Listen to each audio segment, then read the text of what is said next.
All right, I'm starting the recording now. Welcome everybody to this first instance of our AI ethics seminar in 2021. It's my pleasure to introduce and welcome Ericka Johnson from Linköping University. She's a professor of gender and society, and she will talk to us about refracting social norms through AI. There will be a Q&A towards the end, but I encourage you, if you have questions during the talk, you can post them in the chat, and then I'll give you the word towards the end. But without further ado, Ericka, please go ahead. Thank you, Ola. So I'm going to share my screen here, and I'm hoping everybody hears me okay. And I'm not going to keep track of the chat at all, Ola. So if there's something in there that you want me to mention, interrupt me. I will keep track of it. Thank you. And thank you for inviting me here to talk a bit about refracting, which is a term that I tried to explore a couple of years ago in a book down there in the corner, Refracting Through Technologies, as a way. I think of terms as sort of tools that we can pull out of our toolbox to help us see particular things in a situation when we're doing research. I'm a social scientist. I use my tools as lenses, my terms as lenses to go out and try to think through what I'm seeing when I'm engaging with material in research.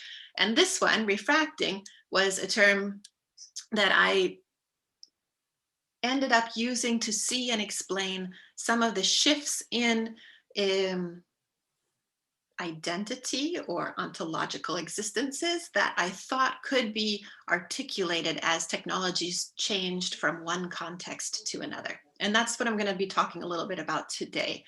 But I recognized a couple of names in the Zoom squares there initially, but not all of them. So I thought probably you don't know who I am. And I only know who a couple of you are.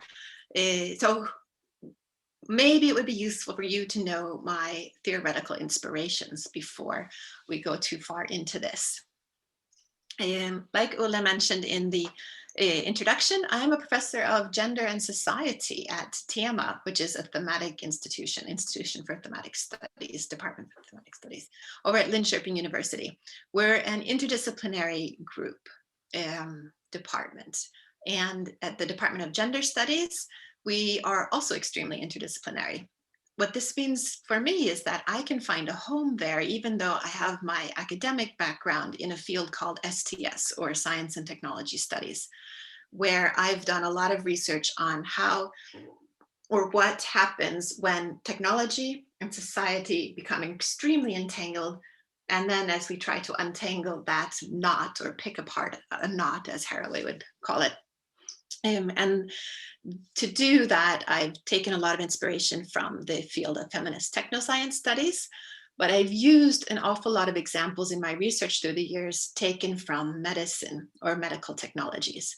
So it's probably hard to see on the slide, but I've looked at medical simulators, those big machines sometimes, or sometimes small machines that are used to reproduce the human body, represent the human body in medical education, so that our surgeons can practice on a digital version of a knee before they come in and start working on our knee, or so that our anesthesiologists can practice putting down a robot / simulator into a an anesthesiology case situation before they actually do it to a person. Or an examination can be trained and practiced, an internal body examination, first on a simulator, so that the doctors then, or medical students, when they come out and meet the patients, feel confident and comfortable and actually know what they're doing when they do those examinations. I've also looked a lot at pharmaceuticals, thinking of pharmaceuticals as a technology, and exploring what sorts of understandings they have about what health is, and what a normal body or healthy subject should be. So one of those things that I've looked at was Viagra, for example, and what happened when Viagra came to Sweden. I'm going to talk about that in a little bit.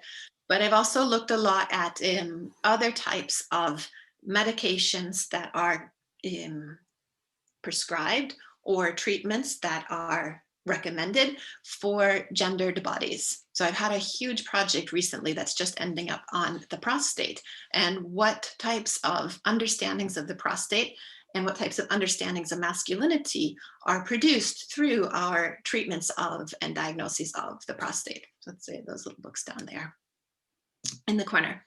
But most recently, I've gotten a big grant with Catherine Harrison and Ginevra Castellano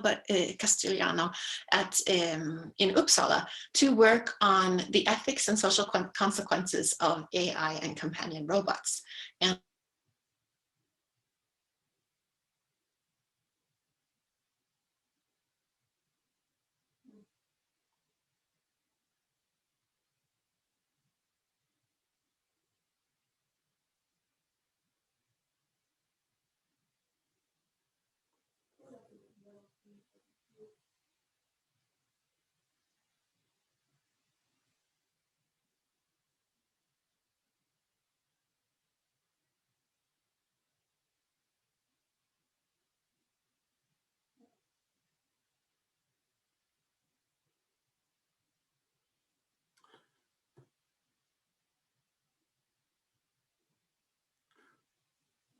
So is it just me, or are we having technical problems? Yes, I have signals from, it seems that we have lost Ericka.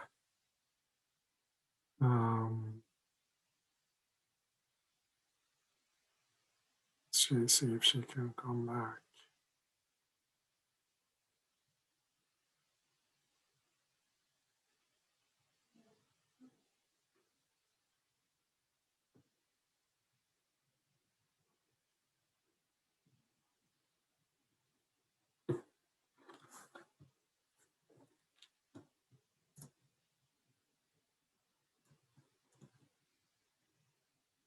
Hold on. We'll try to contact her.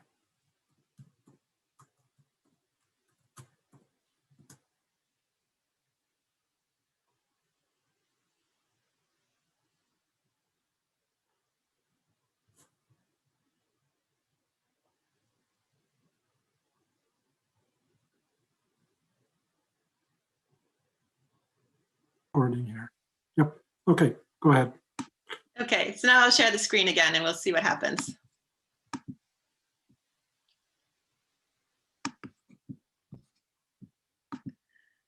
Right, okay, so let me get back into where I was talking about with refraction.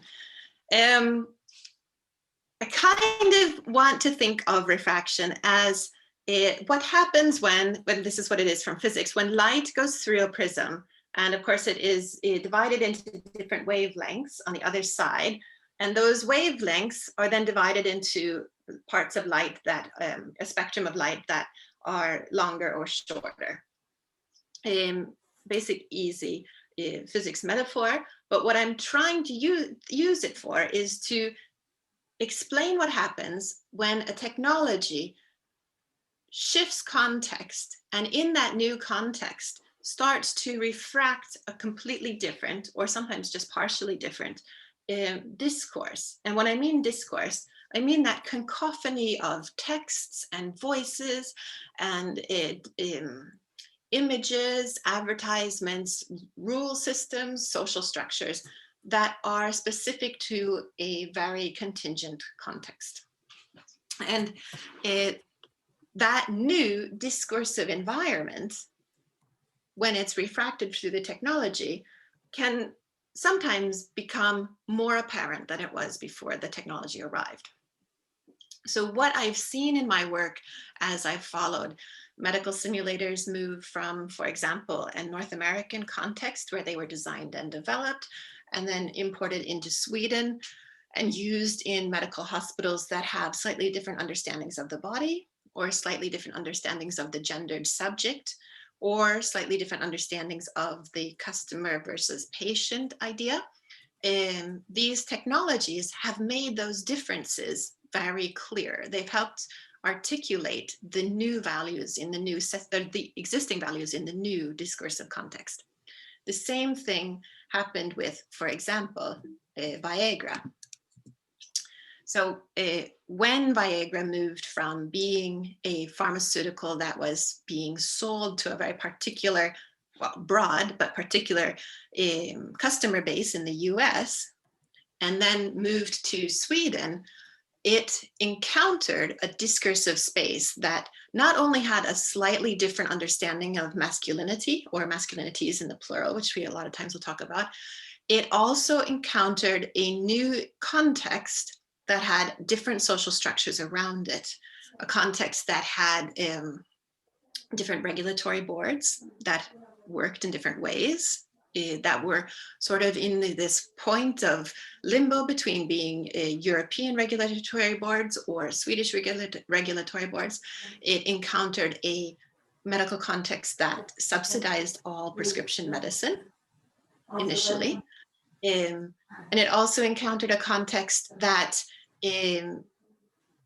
was going to subsidize all medicines necessary for health, but not necessarily all medicines necessary for lifestyle choices. And as it encountered that new discursive context, it became really important for the makers of Viagra, Pfizer at the time, to convince this regulatory board and the structures around subsidization in Sweden that Viagra was necessary for health versus necessary for particular behaviors or lifestyles.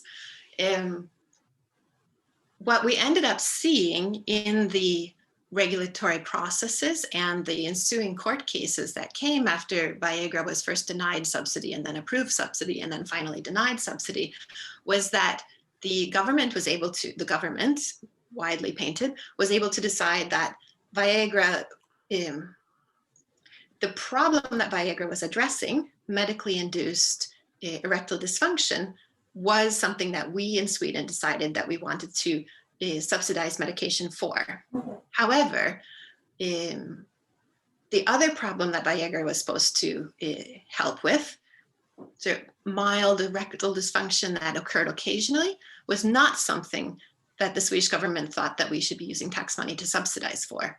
And interestingly, it also articulated the suspicion by the bureaucratic organizations who were tasked with subsidizing medication in Sweden that doctors in their clinical encounter with the patient were not necessarily able to always resist being cajoled into assuming that the patient, admitting that the patient was sicker than they actually thought it was.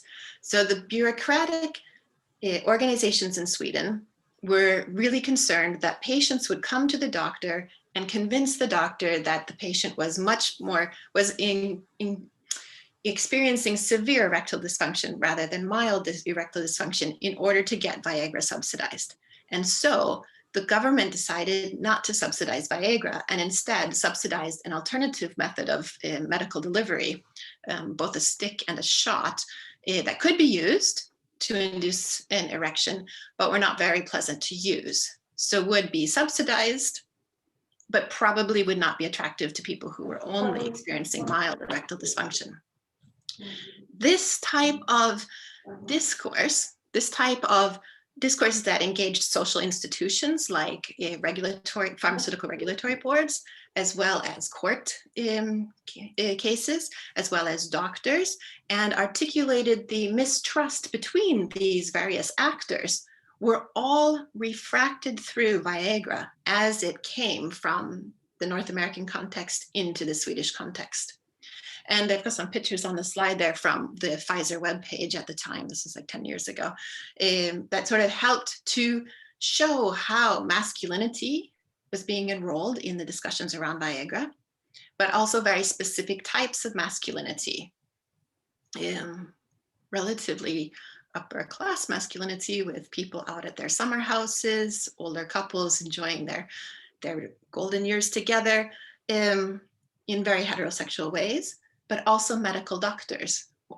On the webpage, lots and lots of branding that tried to present Viagra as an extremely medical solution rather than something that you could use for other situations.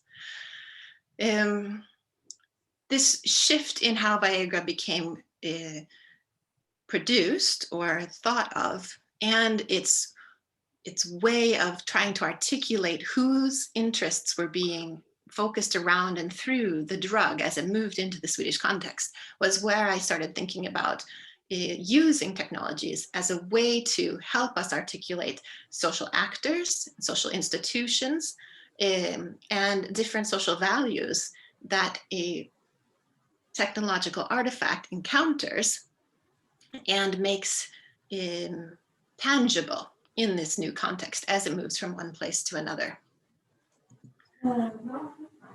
What does this have to do with AI and robotics?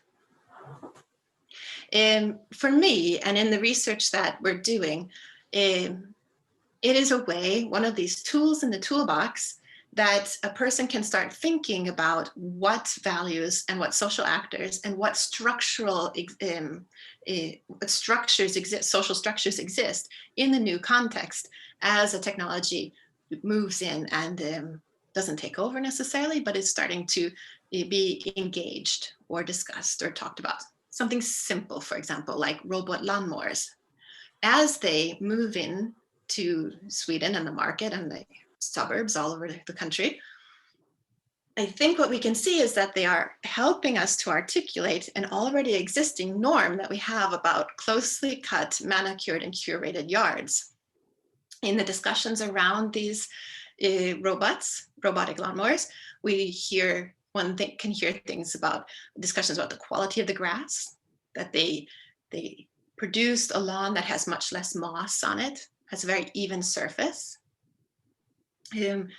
We also hear things about that it's much easier, that it saves labor, but it's kind of a question of whose labor it's saving. And we can also see that the robots bring with them expectations of what a standard yard looks like, its layout. These are refracted in the way that we see landscaping companies being able to come in along with the purchase of a lawnmower and not only just lay the guide wire, but also flatten out the parts of the yard that are maybe too steep, or making sure that there's not an edge that's too tall that the robot lawnmower is going to bump into, and reproducing that norm or expectation of the lawn that is easy to cut, easy to mow for the lawnmower. We can think that these are simply,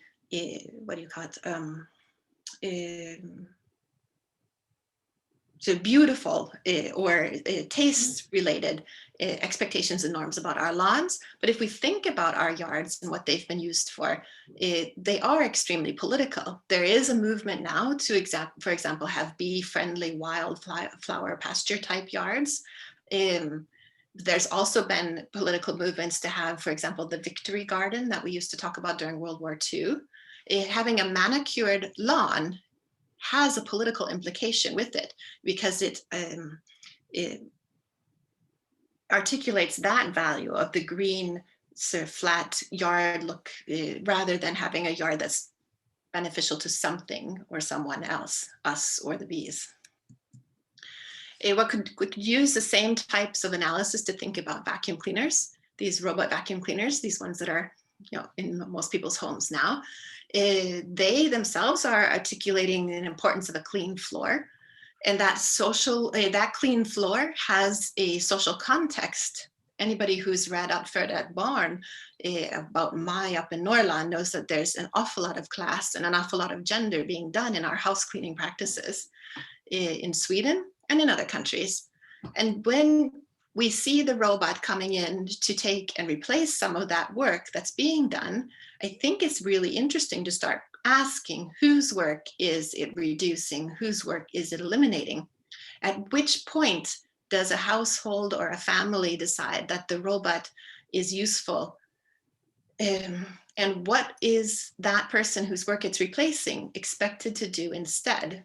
There have been some really early studies on gender and technology with household cleaning technologies that talk about the way household technologies don't necessarily reduce the amount of household work that we're doing, housework that we're doing. They simply raise the bar on the expectations of how clean our houses are supposed to be.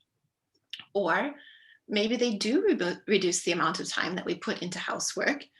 What are we expected to do by other actors in society with that time?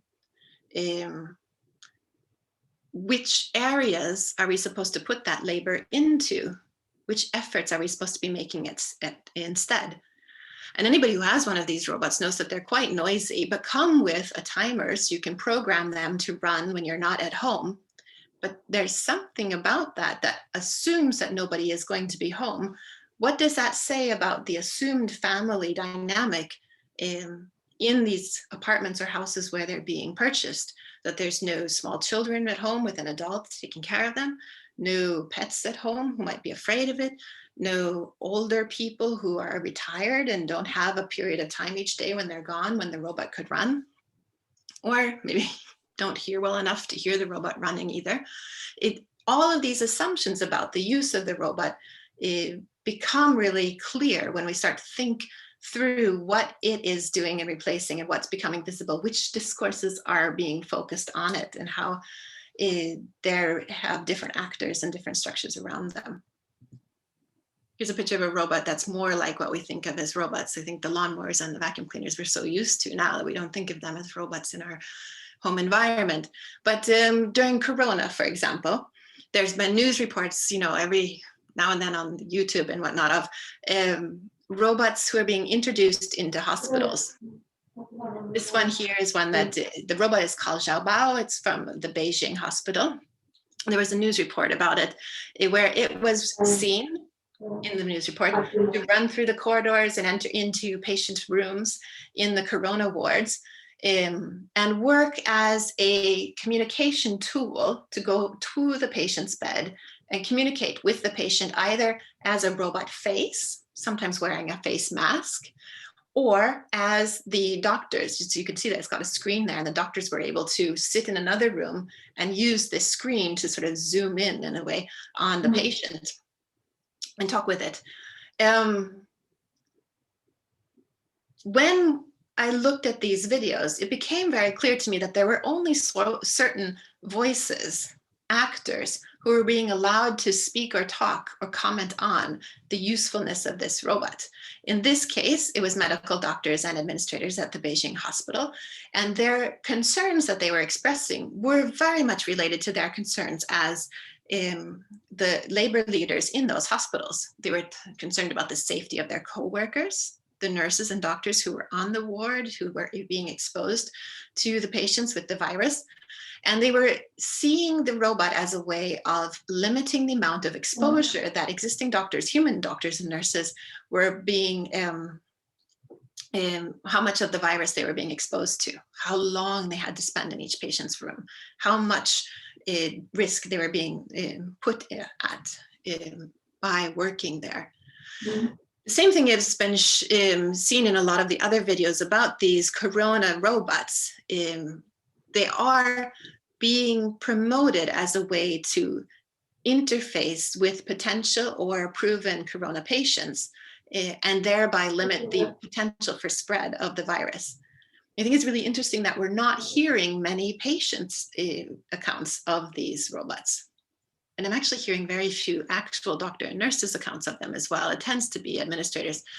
And this doesn't necessarily have to do with the robot itself, but it definitely has to do with whose voices we are hearing in the discourses about the robot and who is making those choices, which probably says something about which actors the designers of the robot are interfacing with, and how those actors are being involved in the practices of making new technologies. And finally, just a little quick slide with Pepper, because I think Pepper, which is sort of ubiquitous in terms of like the humanoid robots out on the market example, when I watch videos about Pepper in healthcare, I see often two sort of very different but very similar examples of what Pepper can be dreamed up of doing. Here I've got two slides. There are two pictures, one from the typical video of Pepper, who's going to help take care of our elderly. And this is a repeated trope with Pepper, that we have a large population of bodies that we call elderly, or we decide need care. And we are concerned that this population of bodies is not exercising enough. We assume that they're sitting quietly, stilly, staring out at a window, not interacting with people, each other, or carers all that much, isolated, alone, and not exercising the way that they should be in order to maintain their health. Enter Pepper, who can come, gather them in a group, though of course, assumedly these people are already living together in one care facility, and that somebody else has helped move them from their isolated rooms, imaginary of course, to the collective room. And then Pepper will, through leading them through a series of exercises, mostly focused on the arms, a bit with the feet, help them be enthusiastic about exercising to keep their muscle strength and bone density up. As I see these videos, I start to wonder, whose concerns are we actually talking about? Has somebody asked the home care residents, the elderly care residents, if that's what they want to do? Or have we asked the people responsible for those residents? Have we already assumed that there's a different voice, a different subset of actors who are able to speak for these residents and know their desires? Or are we assuming that that other group of people, perhaps their children, perhaps the people in charge of the nursing homes, are actually in charge of their desires, these older people's desires and needs as well, or know them better than the older people that we are producing Pepper for? And which ideals are we striving for? In this case, some sort of concept of what is the normal healthy adult that includes being strong and physically capable. These same types of questions appeared, and yet in a different way, when I was watching videos about Pepper in hospitals, particularly children's wards. Here's a picture of Pepper at a children's hospital in Toronto. And in that discourse around Pepper, the video itself and the text written about it had done things like interview the hospital administrators, very common, but also interviewed parents of sick children and interviewed a couple of sick children. And in all of these interviews, which of course were clipped together to form a discourse, so I'm not saying that this is the objective truth, but in all of these interviews, there was an underlying ideal of childhood and children's bodies as engaged in play, laughter, and happiness. And then entered the great villain of illness, and the children are forced into being in the hospital. Maybe they're not feeling very good as well. They're sad, they're still, they're alone, they're lonely. And then we can enter and save with Pepper, who comes in, shows them some dance moves, tells them a couple jokes, and makes them laugh, engages the children, helps them reproduce a subjectivity that is focused on childhood as fun and childhood as play, as engaging play. It's the same technology, the same Pepper, but doing very different things, while moving their arms around the same way, but enrolling very different concerns about what an elderly person should be doing and how they should be behaving, and what a child should be doing and how they should be behaving. And the technology itself, as it shifts from one of these discourses to another, really clarifies and articulates the underlying values that are sort of oftentimes sort of muddled and unclear in these discourses. And that is what I try to help, or use the term refraction to help me see, to think with the technologies as it shifts from one context to another, and use that technological shift, that artifact, as a way of making visible the different types of norms and concerns and underlying values that it encounters in the various discourses. Yeah, so let's see, now I'm going to stop sharing my screen. and go back to here in case the people want to have a conversation about that. All right. Do we have comments or questions from the audience? Please feel free. While we wait for the others to collect themselves to ask questions, let me ask one, having to do with the part about Viagra, and you talked about the concept of health, which reminded me a little bit of, you can probably nuance this better than I do, but I think that there's a general idea that healthcare and medicine is about correcting and lifting us to the normal level when we deviate and fall short of what is considered normality. But it doesn't engage in lifting us beyond normality. And in the transhumanist movement, they talk about, I think, healthcare versus enhancement or something like that. And they want to deny that distinction and say, just as someone who can't walk may have their walking restored, I cannot fly, and it can be just as important for me to have that fixed. That's a very good distinction, Ola, and I agree. That's like a distinction that analytically can be useful for us to talk about, but maybe one that as we look at technologies that are being offered to us through what we consider just healthcare, so the restoration of normality, I wonder how often that normality is something that we assume is much more normal and not enhanced, and yet is enhanced. And I specifically think about this when I think about healthcare procedures that are offered to populations over as we get older. What is it that we expect is normal for those bodies as they get older? And what is it that we expect is normal for a body at any age? And should we allow for us to get normal and degenerate? Or should we offer the opportunity for us to successfully age and thereby maintain an activity level or a physical normality that we had maybe at the age of 25 or 30? What's the difference between, where do we draw the line between what is enhancement, what is normal aging, or what is successful aging there? These are tricky. Yes, and I think a widespread idea in transhumanism is to want to define aging as a disease that should be cured. Yeah, it's very, yeah.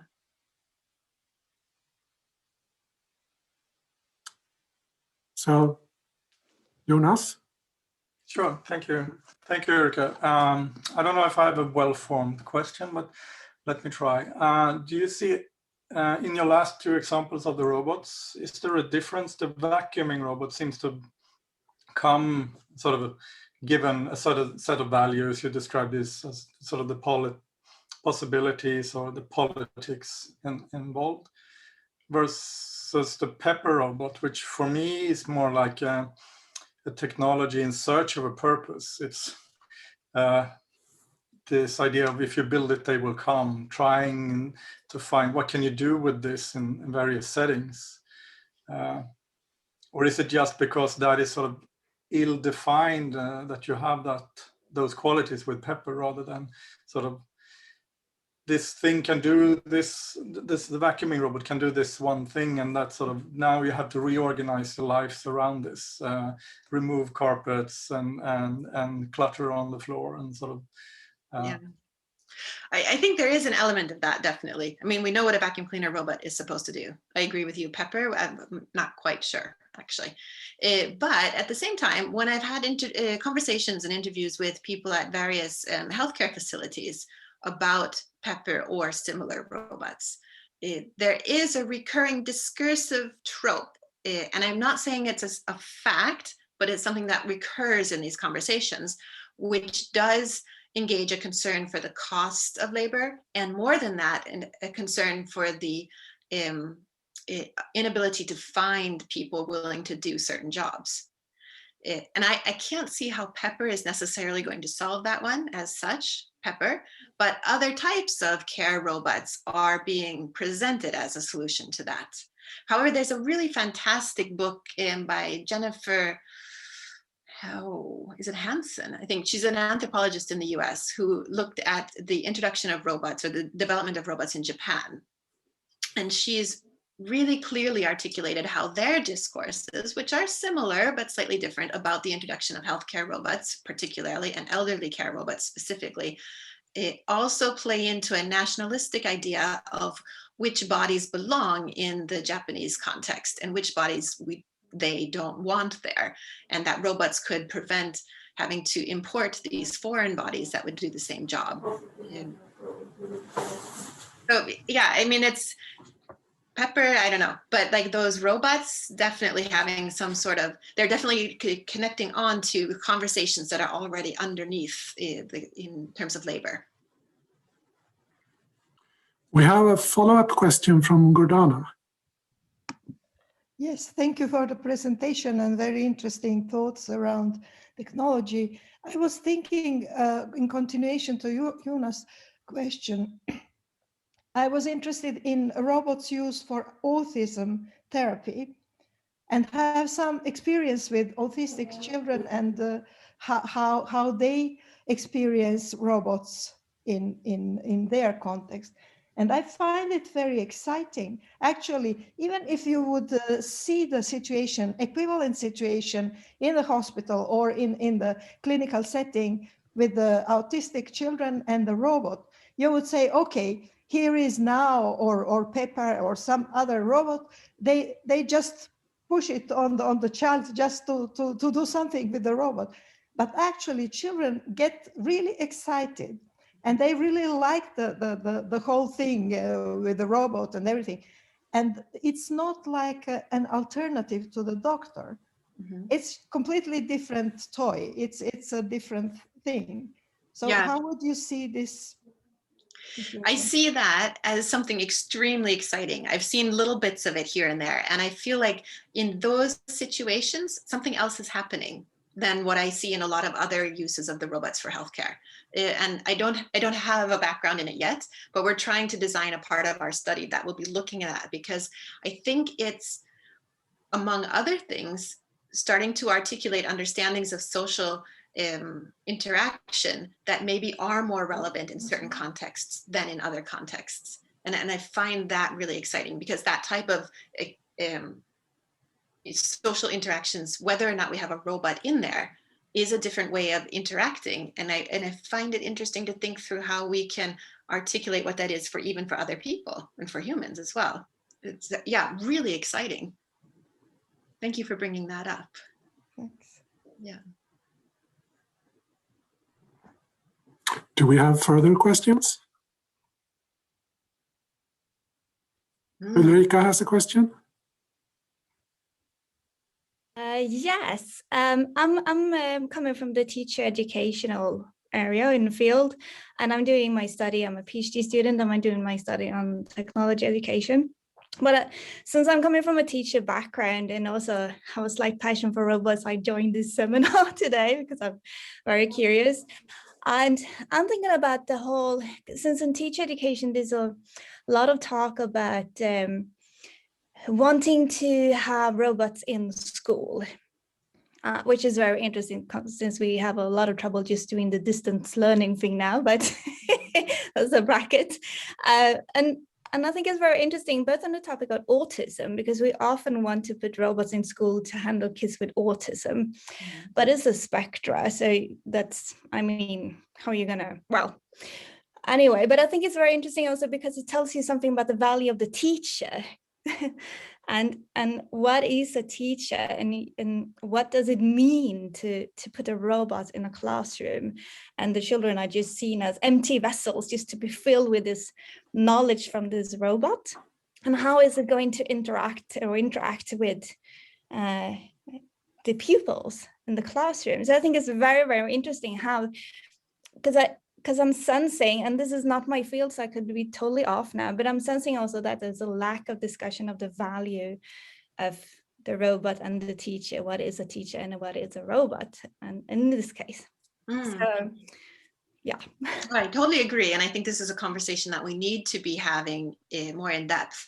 At the same time, I find it interesting that when I read or hear about studies about making robots that will be useful in the classrooms, and we have one of those up with our team in Uppsala, where they've got a robot that they're going to be using in the classroom as soon as Corona's over, and we're going to see how it's working. It is a lot about learning, teaching either social skills, not necessarily to children with autistic needs, but even to other children. So teaching social skills or teaching particular specific skills. So the image or the imaginary is that this robot will be out there teaching. And there we need to definitely, Ulrika, like you say, have a discussion about what it is that we imagine teachers are then.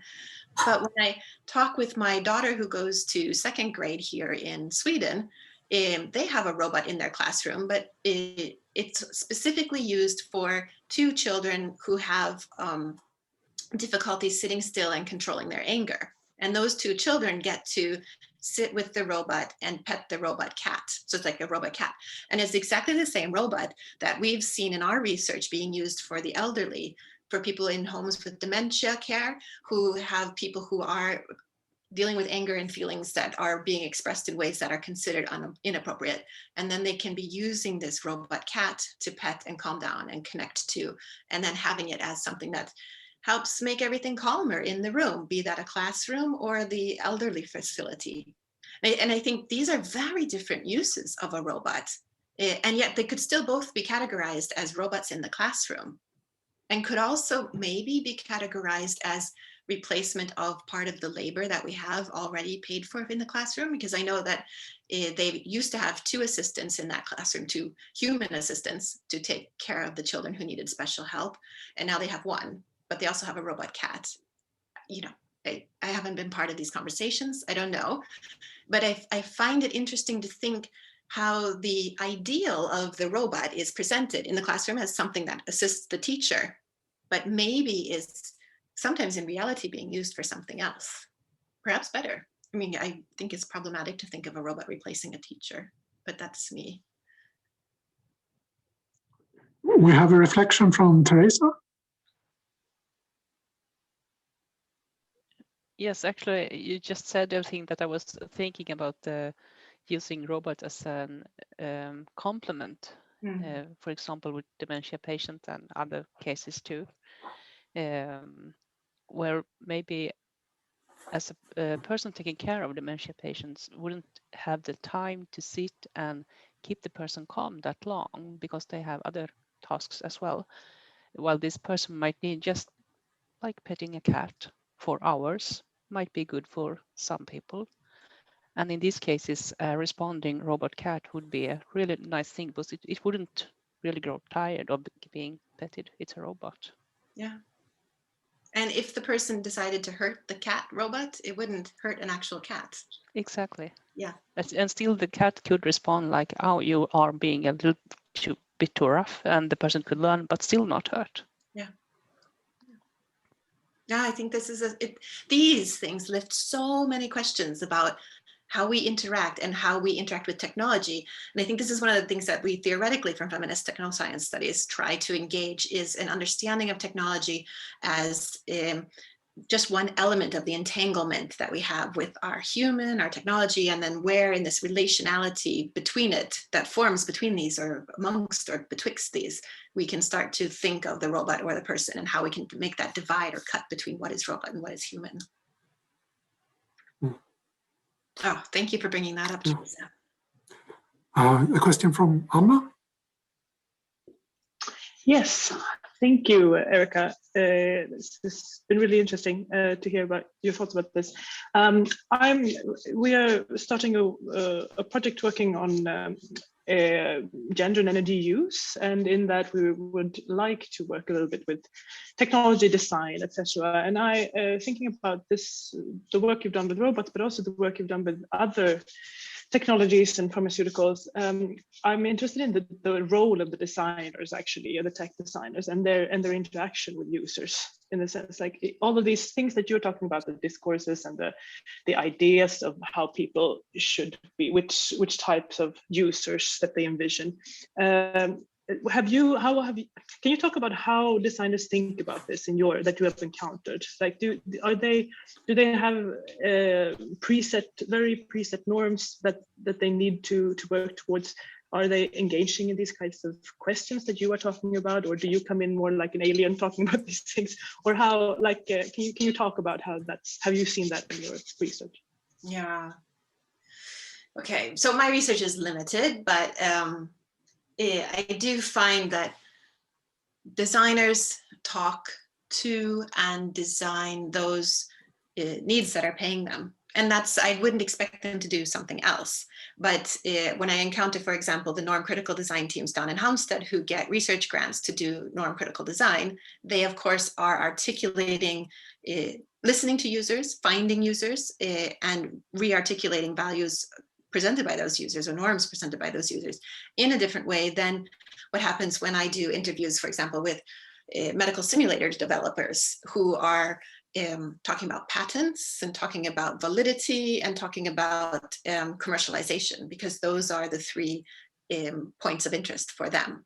In this way, I think it's actually really interesting with Pepper because, like Jonas was saying, Pepper seems to be one of these technologies that's looking for a reason to exist. And it is malleable to a degree, depending on who brings it into which environment and who can program it to do what things. So there, I think Pepper is a good way of seeing or helping to articulate different levels in the design process. Of course, you can't change Pepper's color or shape particularly much. Put on a bow if you want to or something, but you can change how Pepper voices or vocalizes ideas or things or thoughts, and you can change what Pepper responds to a bit, or you can do a Wizard of Oz. So you can say different people can end up being the designer there, and that offers new opportunities for studying how we think about designing robots, I think. So yeah, I don't know. It's kind of depends on who's paying for it, I guess. That's the short answer, sadly. Yeah, thank you, Ericka. Yeah, I suspected that also, partly. Yeah. Yeah. So any further questions?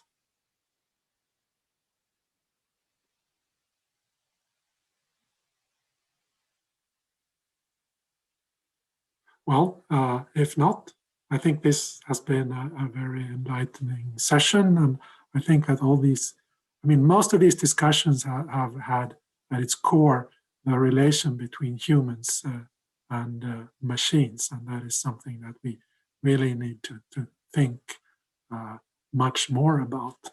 So thank you everyone who contributed to the discussion. And thank you, Ericka, for your fascinating talk and for a good discussion.